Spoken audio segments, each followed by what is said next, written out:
Chris Paul se retiró, y para muchos su carrera se resume en una sola frase. Uno de los mejores que nunca ganó. Pero esa frase es peligrosa, porque suena lógica, pero ignora todo el contexto histórico. Chris Paul no fue simplemente un jugador sin anillo.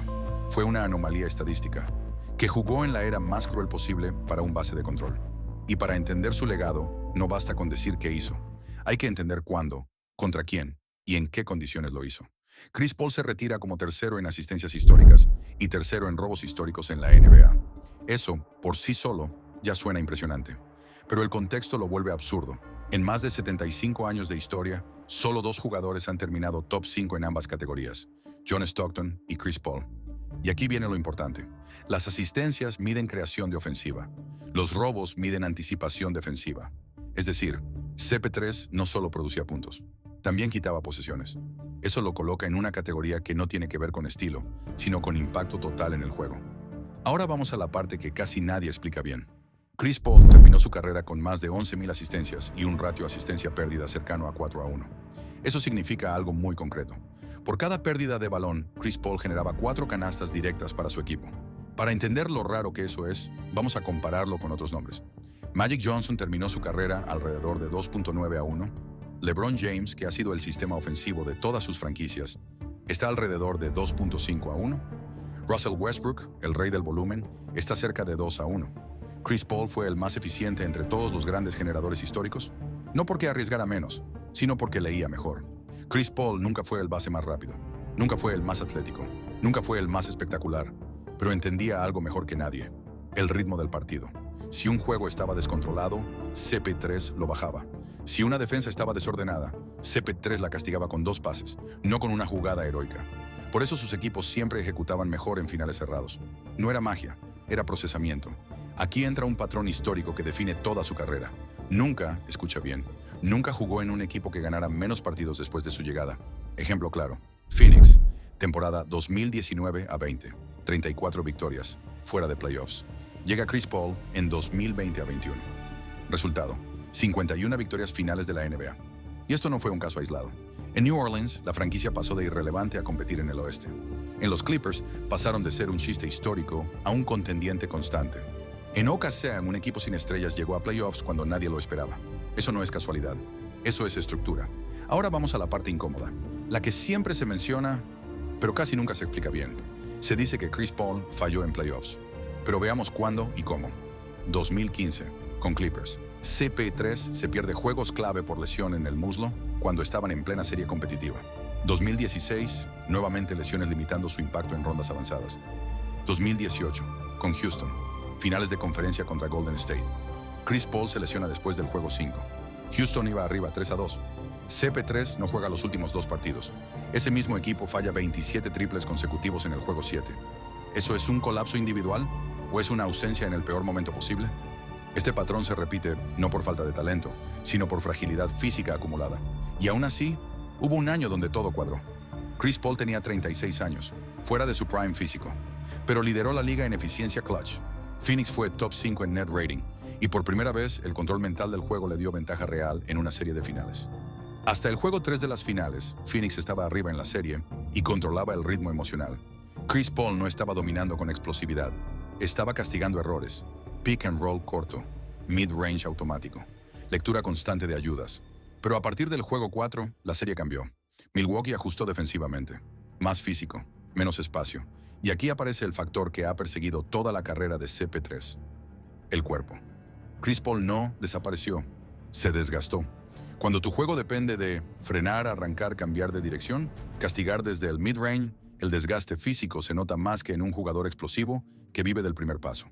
A los 36 años, ese margen es mínimo. Por eso su impacto cayó partido a partido.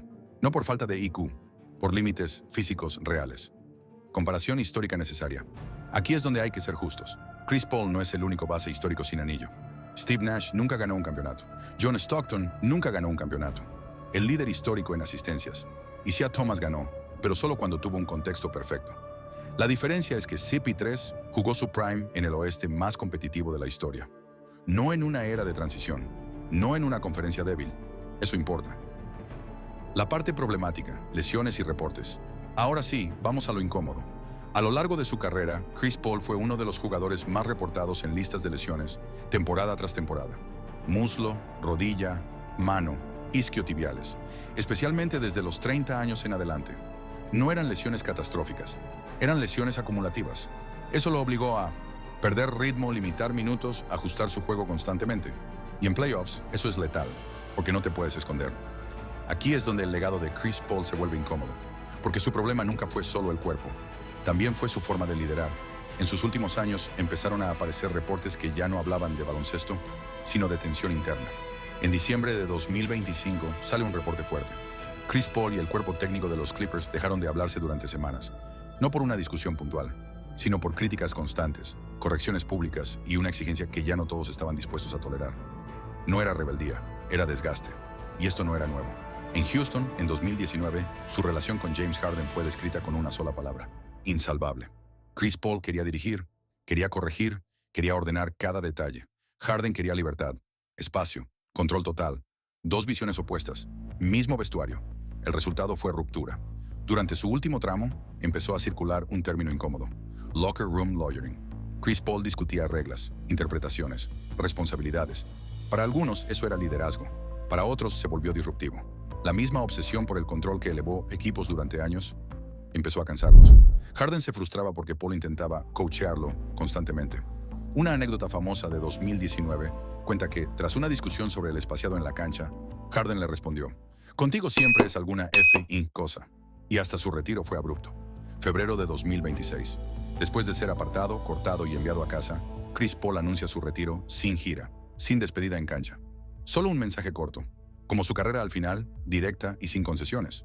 Chris Paul nunca fue un líder cómodo, fue un líder exigente. Eso construyó equipos y también los desgastó. Pero explica algo clave: Chris Paul no sabía jugar de otra manera. Cuando se habla de Chris Paul, muchos se quedan en lo que no ganó. Pero su carrera fue mucho más que eso. 12 veces All-Star, 11 selecciones All-NBA, 9 veces All-Defensive, líder de asistencias, líder de robos, rookie del año. Durante 20 temporadas fue élite en ataque y élite en defensa. Algo que muy pocos bases pueden decir. Transformó cada equipo que tocó. No siempre en campeones, pero sí en equipos serios, o equipos que ejecutaban mejor, que cometían menos errores, que entendían el juego. Llegó a unas finales cuando ya muchos habían salido de la liga y se mantuvo relevante hasta los 40 años. Chris Paul no será recordado solo por estadísticas. Será recordado por elevar el nivel del baloncesto donde quiera que estuvo. Puede que no tenga anillo, pero dejó algo igual de raro: respeto, longevidad y una forma correcta de jugar este deporte. Si te quedaste hasta aquí, ya sabes que esto no es hate. Esto es baloncesto real, con contexto y memoria. Si quieres más análisis así, sin fanatismo y sin miedo a decir las cosas como son, suscríbete. Y como siempre, toda la gloria sea para Jesús, porque el talento se admira, pero la verdad se honra. Nos vemos en el próximo video.